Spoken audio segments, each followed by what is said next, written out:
fasilitas publik seperti jalan, sekolah, dan layanan kesehatan. Semuanya berasal dari pajak. Tapi, pemenuhan hak dan kewajiban lewat pajak ternyata tidak selalu berjalan mulus.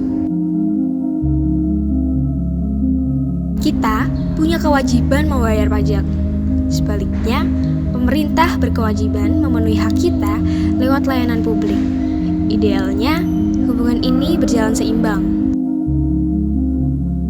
Seperti yang tercantum pada UUD 1945 pasal 23A yang menyatakan bahwa pajak dan pungutan lain yang bersifat pemaksa untuk keperluan negara diatur dalam undang-undang. Banyak orang masih melihat pajak sebagai beban. Kurangnya edukasi membuat mereka merasa tidak mendapatkan manfaat secara langsung, sehingga enggan untuk membayar pajak. Kasus penyalahgunaan anggaran membuat sebagian warga meragukan apakah uang pajak benar-benar digunakan untuk rakyat. Saat kepercayaan itu hilang, kepatuhan pajak pun ikut turun. Pajak merupakan salah satu sumber utama pendapatan negara yang berperan penting dalam pembangunan dan kesejahteraan masyarakat. Oleh karena itu, sistem perpajakan harus disusun berdasarkan prinsip keadilan agar dapat diterima oleh seluruh lapisan masyarakat.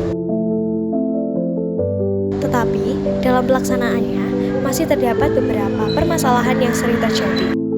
Contohnya seperti sistem pajak yang dianggap belum adil dan hak yang belum merata. Karena sistem pelaksanaan pajak yang dianggap belum adil, sebagian masyarakat menilai beban pajak tidak seimbang.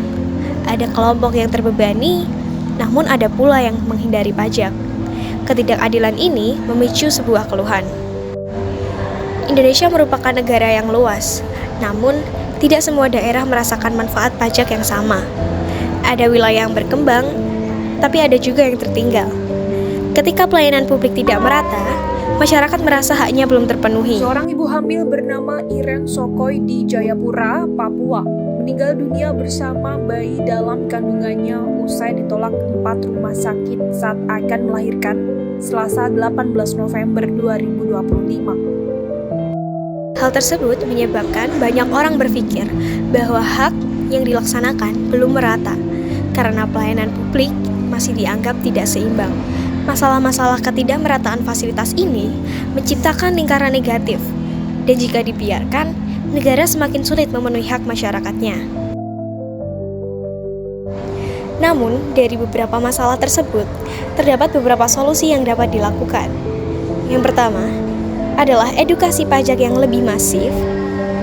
Kedua, transparansi anggaran supaya publik tahu kemana uang pajak digunakan. 3. Reformasi sistem pajak agar lebih adil. Dan yang keempat, pemerataan layanan agar semua warga merasakan manfaat pajak. Pajak bukan sekedar kewajiban, tetapi investasi untuk hak-hak kita. Ketika kewajiban dan hak berjalan seimbang, kita bisa membangun negara yang lebih adil dan sejahtera.